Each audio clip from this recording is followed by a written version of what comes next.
창세기 12장 1절부터 3절까지 보겠습니다. 여호와께서 아브라함에게 이르시되 너는 너의 고향과 친척과 아버지의 집을 떠나 내가 네게 보여줄 땅으로 가라. 내가 너로 큰 민족을 이루고 네게 복을 주어 내 이름을 창대하게 하리니 너는 복이 될지라. 너를 축복하는 자에게는 내가 복을 내리고 너를 저주하는 자에게는 내가 저주하리니 땅의 모든 족속이 너로 말미암아 복을 얻을 것이라 하신지라. 아멘.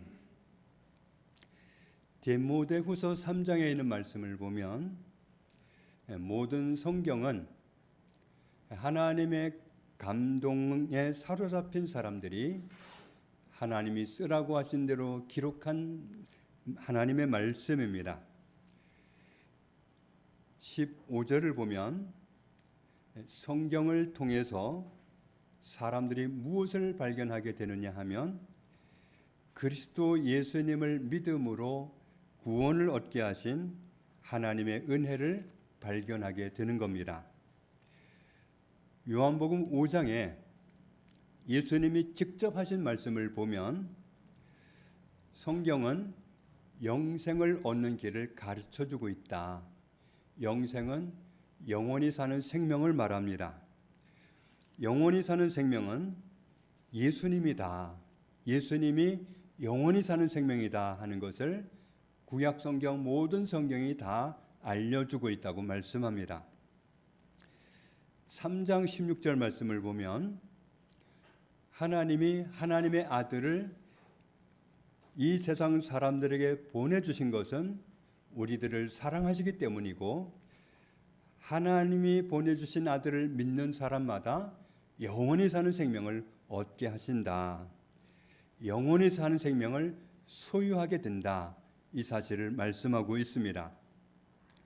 영원히 사는 생명을 소유하게 되면 영원히 살게 되는데 그것을 구원이라고 말합니다. 그러면 구원에 이르지 못하는 사람은 어떻게 될까요? 요한계시록 21장을 보면 세상의 이권이나 세상의 어떤 주권자나 세상의 어떤 사람이나 그런 사람과의 어떤 관계를 끊으면 하나님을 섬기기 위해서 끊으면 내게 엄청난 손해가 되거나 정말 두려움이 될까봐 다른 관계를 잃어버릴까봐 그게 두려워서 하나님을 붙잡는 대신에 세상 사람들을 붙잡는 그런 사람을 두려워하는 자라고 표현을 했습니다. 이런 사람과 하나님을 믿지 않고 하나님이 보내주신 구세주를 믿지 않는다든지 이런 사람들은 불과 유황으로 타는 못에 던져지게 된다. 이것이 둘째 사망이다. 이것이 바로 성경에서 말씀하는 멸망입니다. 불과 유황으로 타는 못이니까 뜨거 하고 불에 던져져서 타버리면 끝나는데 그런데 그러면 아무 문제가 없는 건데 타서 없어지는 게 아닙니다. 마가복음 9장에 있는 말씀을 보면 지옥이라는 곳은 벌레조차도 죽지를 않습니다. 그 뜨거운 불 속에서도 뜨거움은 느끼지만 죽지는 않는 것이 고통입니다. 죽어서 없어진다든지 사라진다든지 그러면 지옥에 가는 것이 크게 두려워할 일이 아닌데 문제는 거기서 타서 죽지 않는다는 겁니다.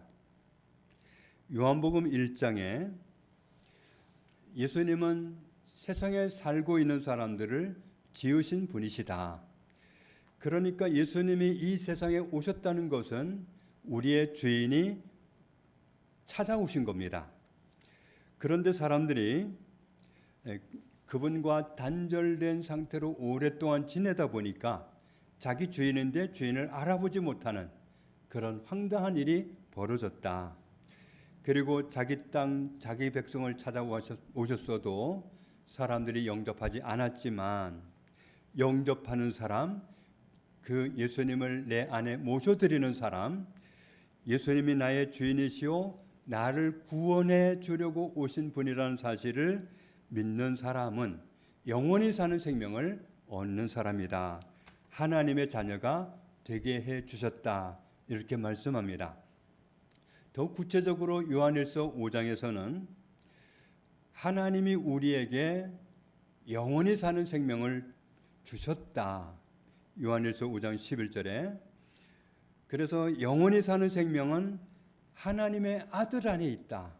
영원히 사는 생명을 따로 얻는 게 아니라 하나님의 아들 안에 있기 때문에 하나님의 아들을 모시고 있으면 얻는 겁니다. 그래서 12절에 말씀하기를 하나님의 아들이 자기 안에 있는 사람은 영원히 사는 생명을 가진 사람이고 하나님의 아들을 자기 안에 모시고 있지 않은 사람은 영원히 사는 생명이 없는 사람이다.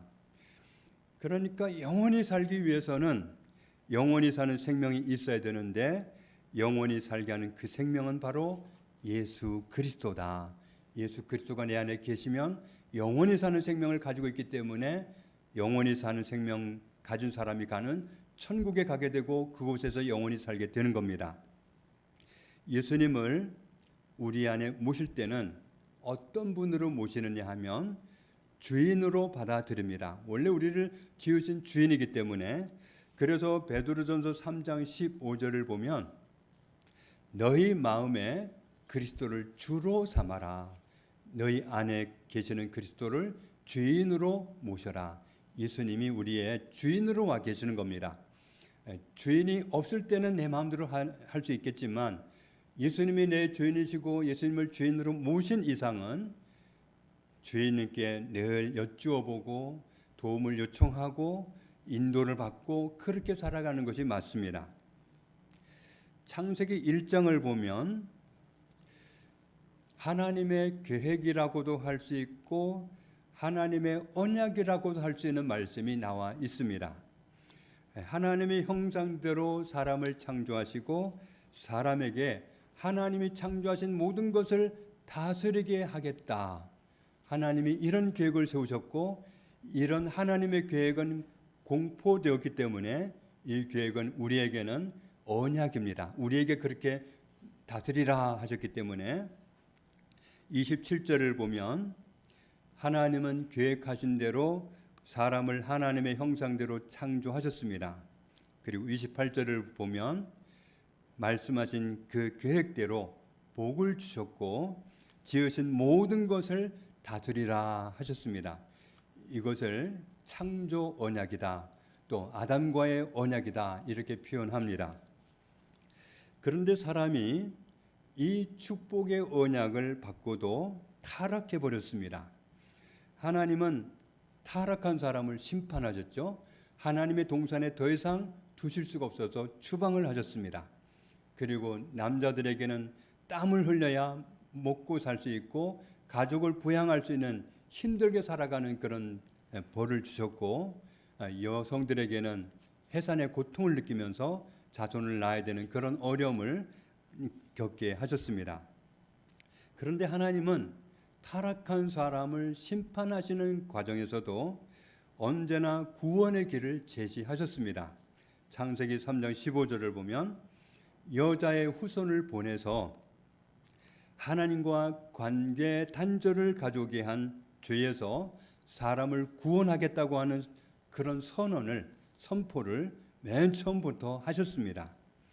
그리고 노아 시대에 하나님이 아담 때 그렇게 은혜를 입고 그들에게 기회를 주셨어도 노아 시대에 가서는 또다시 사람들이 타락을 하는데 하나님은 필요가 없어요.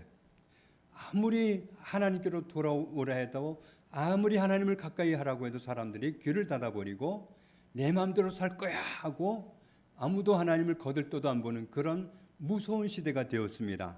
그래서 하나님 없이 즐겁고 행복하게 살겠다고 하는 노아 시대 사람들을 하나님은 대홍수로 심판을 하셨습니다.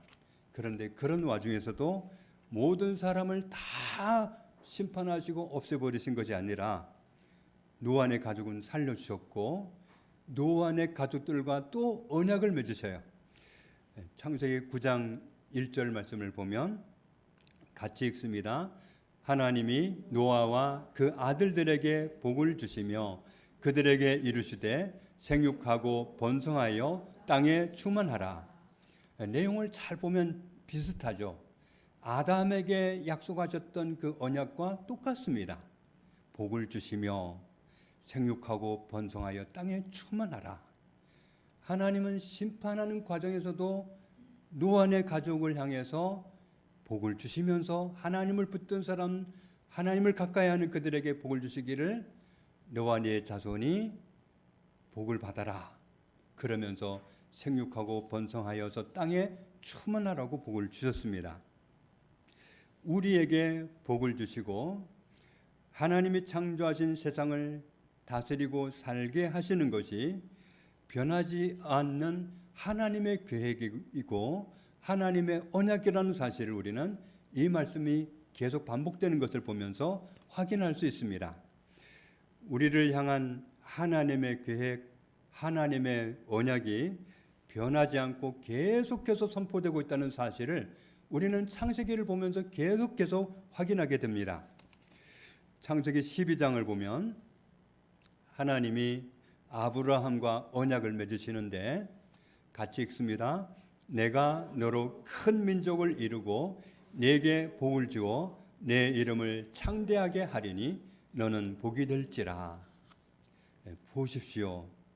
하나님이 아담에게 주신 복, 노아에게 주신 복, 아브라함에게 주신 복, 다가오실 때마다 언약을 맺으시는데 똑같아요, 내용이.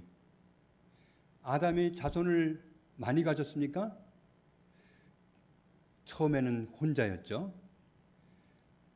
아브라함에게 이 약속을 주실 때 아브라함에게 자손이 많이 있었습니까? 이 말씀을 붙잡기에는 너무도 거리가 먼 75세나 되었어도 자식이 한 명도 없는 그런 아브라함에게 이 약속을 주십니다.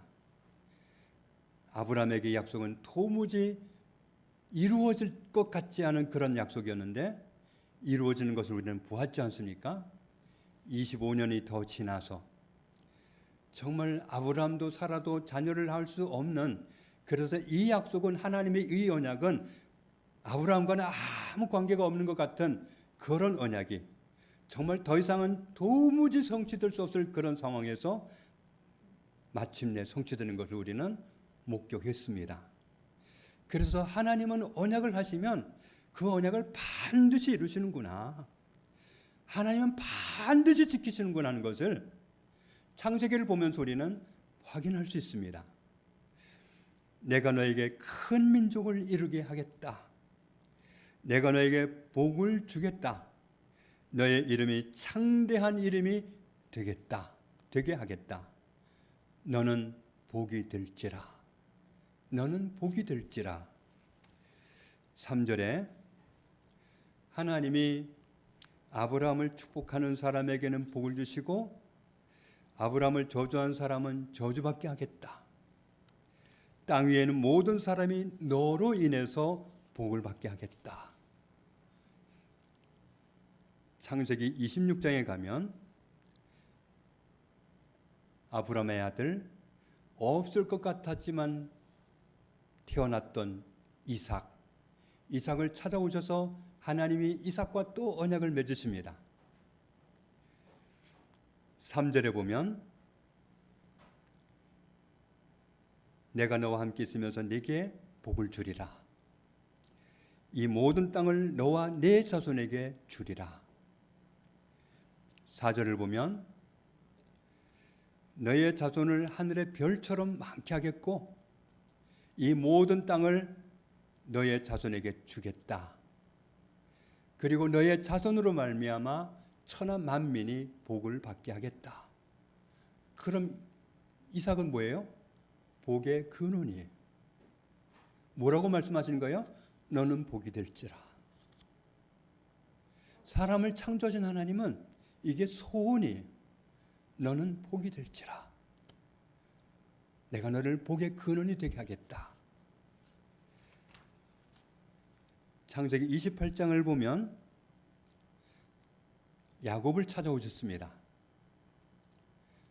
나는 여호와다. 너의 할아버지 아브라함의 하나님이고 너의 아버지 이삭의 하나님이다. 지금 네가 누워있는 이 땅을 내가 너한테 줄 것이고 너의 자손에게 주겠다. 14절을 보면 너의 자손이 땅에 티끌같이 되게 하겠다. 이 모든 땅을 너의 자손에게 줄 것이고 땅의 모든 족속이 너와 너의 자손으로 말미암아 복을 받으리라. 말하자면 너는 복이 될지라. 말하자면 너는 복의 근원이야. 너 때문에 너의 자손 대대로 모든 사람이 복을 받아. 15절에 나는 너와 함께 있는다. 네가 어디로 가든지 지켜주고 너를 인도할 것이고 이 땅으로 다시 돌아오게 하고 너와 약속한 것을, 너와 지금 언약한 이것을 다 이룰 때까지 너를 떠나지 않겠다. 하나님의 언약이 약속하신 대로 신실하게 이루어져 간다는 사실을 확인하게 하는 것이 출애굽기 내용입니다. 출애굽기 13장을 보면 하나님은 이스라엘 백성들을 옛날부터 아브라함 때부터 계속 말씀해 오셨던 그 땅으로 데려가셔야 하는데 지름길이 있었는데 지름길로 못 데려가셨어요. 왜냐하면 이스라엘 자손들은 애굽에서 종으로 억압받고 살았기 때문에 이런 사람들이 주도적으로 우리 전쟁터에 가서 한번 싸워봅시다, 이럴 수 있는 마인드가 안 되는 사람들이에요. 그러니까 이 사람들이 전쟁을 하라고 하면 안 할 테니까, 애굽으로 차라리 돌아가는 게 낫겠다고 할 테니까 지름길로 데려갈 수 없다. 하나님 그래서 그들을 전쟁을 감당할 수 없는 사람들인 것을 아셨기 때문에 돌아가는 먼 길로 그들을 이끌고 가실 수밖에 없었습니다. 하나님의 언약은 반드시 성취되기 때문에 그들은 반드시 가나안 땅을 차지하게 되어 있는데 그 땅이 조건이 어떻고 그 땅이 얼마나 감당하기 어려운 사람들이 살고 있다 할지라도 그건 아무 문제가 안 되고 하나님의 언약이기 때문에 이 사람들은, 애굽을 나온 이 사람들은 가나안 땅을 반드시 차지하게 되어 있는데 문제는 전쟁을 감당할 수 있는 믿음이 없기 때문에 이들을 데리고 가실 수가 없었습니다. 창세기를 포함해서 모세오경을 맨 처음 읽어야 되는 사람들을 문자를 써서 원독자라고 그랬지 않습니까? 이 원독자들은 지금 요단강 앞에 있습니다. 이 사람들은 정확하게 표현을 하면 출애굽 2세대 사람들입니다. 출애굽 1세대 사람들은 모세를 따라서 애굽을 나와 가지고 광야 40년을 지내면서 광야에서 다 소멸됐습니다. 죽었습니다. 왜냐하면 이전에 이 요단강 앞에 와 있었는데 이 사람들이 가나안 땅에 안 들어가겠다고 전부 반대를 했기 때문에 반대한 그 사람들을 가나안 땅에 안 들여보내셨어요. 그리고 그들이 광야에서 다 죽을 때까지 40년을 시간을 보내다가 다시금 후세대 사람들이 지금 다시 그 땅 앞에 와 있는 거예요. 요단강 앞에. 요단강만 건너면 지금 가나안입니다.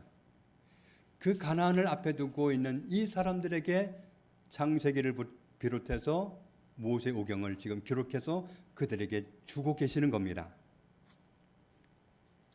출애굽 1세대 사람들은 바로왕이 그렇게 완고하게 이스라엘 백성들을 놓아주지 않는데 하나님이 10가지 재앙을 치른 동안에 마지막 재앙을 당하면서 완전히 항복하고 정말 쫓아내다시피 내보냈던 그 경험을 출애굽 1세대 사람들은 했습니다. 그리고 홍해 바다 앞에 왔을 때 바로왕이 군대를 이끌고 다시 추격해서 왔잖아요. 그때 하나님은 이스라엘 백성들을 마른 땅을 건너도록 바다를 갈라놓으시고 거기에 뒤따라왔던 애굽 사람들은 다 수장시켜 버리시고 이스라엘 사람들은 걸어서 건너가서 그 자기를 쫓아왔던 사람들이 다 물에 잠겨 죽는 것을 보고 하나님의 위대하심을 목놓아 찬양했던 것이 출애굽기 15장에는 나와 있는 그런 내용이 아닙니까? 그런데 이 출애굽 2세대 사람들은 그런 경험이 전혀 없는 사람들입니다. 그러니까 이전에 있어왔던 그 역사를 다시금 그들에게 들려주면서 너희 조상 처음 적부터 하나님이 어떻게 역사해 오셨는지 아느냐, 그리고 하나님이 사람을 창조하시고 처음부터 어떤 언약으로 우리와 함께 해주셨는지 아느냐, 그러면서 그들이 정체성을 회복해서 정말 하나님을 의지하고 요단강을 건너가게 하시려고 창세기를 그들에게 주신 겁니다. 민수기 13장을 보면 이전에 가나안 땅을 정탐하고 돌아온 사람들이 가나안 땅에 들어갈 수 없는 이유를 말해줍니다. 거기에는 이미 사람들이 살고 있는데 그 사람들이 강한 사람들이다. 강하다는 것은 우리가 감당할 수 없는 사람들이다. 그리고 그 사람들이 쌓아놓은 성읍은 얼마나 큰지, 얼마나 견고한지 우리가 침투할 수가 없다. 그리고 거기에 사람들이 살고 있는데 그 사람들은 거인들이다. 그러니 들어갈 수가 없다. 13절 14절을 보면 말씀을 잘못 찾았는데 가나안 땅을 처음 정탐하고 온 사람들이 가나안 땅을 악평을 했습니다. 그러면서 가나안 땅을 정말 우리는 들어갈 수 없다고 사람들에게 보고를 해놓으니까 출애굽 1세대 사람들은 전부 다 항복을 하고 가나안 땅을 못 들어간다고 포기하고 말았습니다. 이런 소문을 익히 들어왔던 출애굽 2세대 사람들이 다시 요단강 앞에 와 있는 그런 시점에서 창세기를 비롯한 모세오경의 말씀을 접하고 있는 겁니다. 신명기 9장을 보면 그 요단강 앞에 와 있는 이 사람들이 어떤 심정이었는지를 밝히 보여줄 수 있는데, 이스라엘아 들으라, 네가 오늘 요단을 건너 너보다 강대한 나라들로 들어가서 그것을 차지하리니 너희들이 알고 있는 대로 그 성읍들은 크고 성벽은 하늘에 닿았으며, 그 다음 절을 보면 크고 많은 백성은 네가 아는 아낙 자손이라. 아낙 자손은 아주 거대한 그런 체격을 가진 사람들입니다. 거인들인데 그들에 대한 말을 네가 들었나니. 그래서 이 들은 말 때문에 이 사람들은 그 당시에 무슨 말을 서로 주고받았느냐 하면 이런 말을 주고받았다는 거예요. 이르기를 누가 아낙 자손을 능히 당하리요. 너희가 지금 말하고 있지 않느냐. 누가 아낙 자손을 능히 당하리요. 이전에 들은 말들이 있기 때문에 지금 그 말을 하고 있단 말이에요. 이 사람들이. 3절을 보면 오늘 너는 알라. 네 하나님 여호와께서 맹렬한 불과 같이 네 앞에 나아가신즉 여호와께서 그들을 멸하사 네 앞에 엎드러지게 하시리니 여호와께서 내게 말씀하신 것 같이 너는 그들을 쫓아내며 속히 멸할 것이라. 창세기부터 쭉 나와 있는 하나님의 일하심을, 하나님의 언약, 그리고 그 언약을 성취하시는 그 모든 모습을 보여주고서 하는 말이 이 말인 겁니다. 보지 않았느냐? 하나님은 언약하신 바를 반드시 이루는 분인 것을 보지 않았느냐? 하나님이 그들을 쫓아내시리라. 그래서 너희들은 그 땅을 차지하리라. 그 땅을 너희가 멸하게 되리라. 이렇게 말씀하고 있는 겁니다. 출애굽기 17장을 보면 여호수아는 전쟁터에 나가서 실제로 전투를 하고 모세와 아론과 훌은 산꼭대기로 올라갔습니다. 모세의 팔이 위로 올라가면 이스라엘 백성들이 이기고 모세의 팔이 힘들어서 내려오면 아말렉 사람들이 이겼습니다. 그런데 함께 올라갔던 사람들이 두 사람이 양쪽에서 모세의 팔이 내려오지 않게 붙들 때에 이스라엘 백성들이 그날 승리를 했습니다. 이게 말이 되는 겁니까? 모세의 팔이 올라가면 이기고 내려가면 지고 못 내려오게 올리니까 이기고. 전쟁은 하나님께 달려있지 않느냐? 하나님께 모든 승패가 있지 않느냐? 하나님이 모든 전쟁을 주관하시고 역사를 주관하시지 않느냐? 이것을 창세기를 포함해서 모세오경을 통해서 보여주면서 지금 요단강 앞에서 고민하고 있는 그 사람들에게 메시지를 주고 있는 겁니다. 출애굽 1세대 사람들은 이런 놀라운 경험을 했으면서도 불구하고 가나안 땅을 바라보고 그 땅을 정복할 수 있다는 믿음을 갖지를 못해서 가나안 땅을 못 들어갔습니다. 두려워서 가나안 땅에 들어가기를 거부했던 사람들은 광야에서 다 죽고 지금 새로운 세대 2세대 사람들이 다시금 그 자리에 와 있는 겁니다. 이 사람들은 지나온 40년 동안 광야길을 걸어왔을 뿐이지 군사훈련을 받은 적이 없습니다. 이 사람들은 신무기를 개발하기는커녕 전쟁 무기도 갖고 있지 않습니다. 들어온 이야기가 있어서 신명기 9장에 있는 말씀처럼 이 사람들은 이렇게 말할 수밖에 없었습니다. 누가 아낙 자손을 능히 당하리요? 이런 말을 하고 정말 어떻게 할 바를 모르는 이 사람들에게 창세기부터 쭉 말씀해 오시면서 정말 감당할 수 없겠느냐? 아낙 자손을 정말 이길 수 없겠느냐? 전쟁은 하나님이 하시는 거 아니냐? 하나님은 언약하신 바를 이루신 분이 아니냐? 그 하나님이 함께 하시는데 못한다는 말이냐? 이것을 그들에게 던져주고 있는 겁니다. 그래서 하나님은 이 사람들에게 하나님이 언약하신 바는 반드시 성취하신다는 이 눈을 뜨게 하셔서 두려움을 극복하고 가나안 땅을 들어가게 하시고 그 믿음을 결단하도록 하게 하기 위해서 창세기를 기록해서 그들에게 주셨습니다.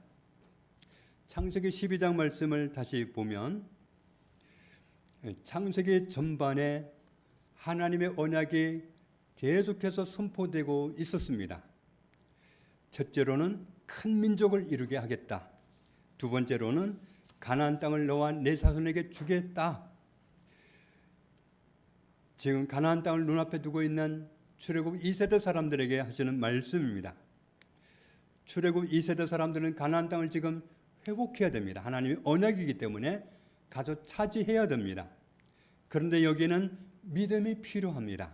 왜냐하면 대단한 민족이 가나안 땅에 이미 살고 있기 때문에 거대한 아낙 자손이 살고 있고 그들이 쌓아놓은 성읍은 너무나도 견고하고 크고 높아서 보기만 해도 위압감이 느껴지는 그런 곳인데 그 앞에서 하나님을 신뢰하는 믿음을 가지고 들어가게 해야 되기 때문에 하나님은 창세기 말씀을 주셨습니다. 세 번째 언약은 너는 복이 될지라 너는 복의 근원이다. 하나님은 우리를 복의 근원이 되게 하려고 창조하셨습니다. 너는 복이 될지라 이 말씀을 자꾸 해주고 싶어서 하나님이 우리를 창조하셨습니다. 세상의 모든 민족이 너로 인해서 복을 받게 된다. 세상 모든 민족이 너로 인해서 구원의 길을 알게 되고 구원받게 된다. 이 말씀입니다. 하나님이 이스라엘 백성과 이 언약을 맺으셨는데 언약을 하신 그대로 이미 출애굽할 당시에 이스라엘 민족은 큰 민족이 되어서 나왔습니다. 그리고 그들은 약속하신 대로 출애굽을 이루었습니다. 출애굽은 그들에게 인간적인 계산으로는 이루어질 수 없는 꿈입니다.